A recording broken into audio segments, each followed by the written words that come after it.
हमारे आबादात को मत छेड़ो, हमारे कैदीन को मत छेड़ो। ये जिस कैदीन ने इस धरती की हिफाजत की, हम तो मर मिटना जानते हैं, हम तो गर्दनें झुकाना नहीं जानते। हम हुसैन के पैरोकार हैं। आकाए नामदार हजरत मोहम्मद मुस्तफा सल्लल्लाहु अलैहि वसल्लम ईद का दिन था, उदास बैठे थे।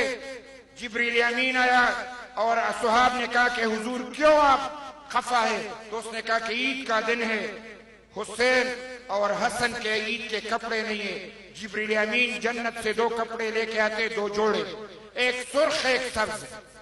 रसूल अकरम सल्लल्लाहु अलैहि वसल्लम सुर्ख जोड़े को देख के उसके आंखों से आंसू निकल पड़ते हैं। असहाब पूछते कि हुजूर क्यों रोए? उसने कहा कि ये जोड़ा सिर्फ रंग का सुर्ख जोड़ा नहीं है, इस्लाम पे कड़ा वक्त आएगा, करबला का मैदान लगेगा, यजीद और शमर का जुल्म होगा, उसके मुकाबले में ये मेरा प्यारा नवासा होगा, इसका गर्दन कटेगा, ये उस खून की निशानी है। हम हुसैन के पैरोकार हैं, गर्दन कटवा सकते हैं लेकिन गर्दनें झुका नहीं सकते।